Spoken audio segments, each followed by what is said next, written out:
how are you? Teacher Vini here! Sejam bem-vindos a mais uma aula. Hoje a gente finalmente vai concluir a parte 3 do Present Perfect. Muita gente estava esperando esse vídeo, então hoje a gente vai terminar aí essa famosa trilogia. Vamos fazer, sempre nesse primeiro momento, a nossa recapitulação. Vamos fazer aí um review, né? Então, o Present Perfect, ele é um tempo verbal dos 12 que existem na língua inglesa, né? E ele é meio que o nightmare dos alunos que estudam inglês, porque a gente não tem uma referência exata em português, né? Então, vamos lá. A gente tem, primeiramente, uma fórmula. A gente tem o auxiliar have ou has, mais o verbo no particípio passado. O have eu vou utilizar para I, you, we, they, e o has eu vou utilizar para he, she, it. O particípio passado, para quem não lembra, é a terceira coluna de verbos, né? Então, por exemplo, eu tenho o verbo go, no passado ele é went, no particípio ele é gone. Speak, no passado é spoke, no particípio é spoken. Ou o verbo work, que no passado é worked e que no particípio é worked. E aí vai uma dica muito legal. Verbos regulares, aqueles que terminam com ed, eles sempre vão ser ed também no particípio, tá bom? É só os regulares que a gente realmente tem que aí memorizar, não tem jeito. Bom, vamos lembrar então das situações 1 e 2. A situação número 1, ela dá um valor de passado. É como se você quisesse contar uma situação no passado, sem dizer exatamente quando que ela ocorreu. Então, por exemplo, você diz, eu falei com a minha mãe. Você disse o que aconteceu, mas você não disse quando aconteceu. Por conta disso, a gente vai dar preferência na utilização do Present Perfect em vez do Simple Past. Então, essa frase ficaria, I have talked to my mom. Se você quisesse dizer quando você falou com ela, aí sim você daria a preferência para a utilização do passado simples, né? I talked to my mom yesterday. Aqui, como eu não quis dizer quando, eu vou utilizar o Present Perfect. Mais um exemplo dessa primeira situação. Eu trabalhei muito. I have worked a lot. Disse quando? Não, só que eu trabalhei muito. Situação número 2. Essa daqui já parece mais presente do que passado. Sabe aquela ideia de que algo começou no passado e continua até agora no presente? Pois é exatamente essa situação. Ela é muito atrelada às expressões since e for.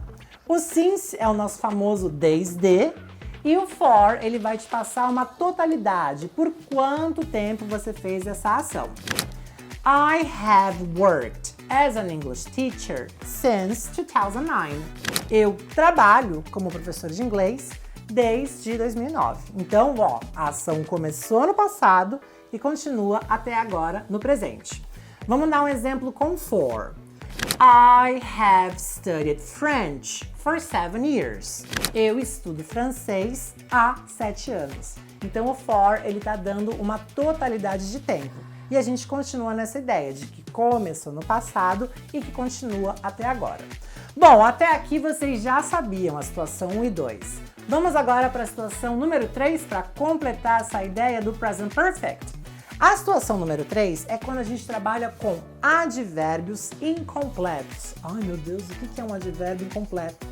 Por exemplo, se eu falo yesterday, last week, 2 months ago, tudo isso dá uma ideia de que começou e já acabou em um determinado momento no passado, certo? Então, com esses advérbios, eu vou utilizar o passado simples. I worked yesterday, I talked to my friends last week. Agora, se você tem advérbios, por exemplo, today, this week, this month, this year, this semester, você há de convir que nenhum deles acabou ainda, porque o ano não acabou, o dia não acabou, o semestre não acabou.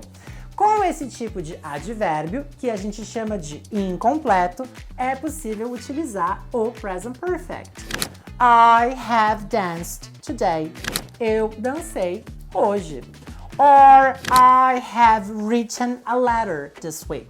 Eu escrevi uma carta essa semana.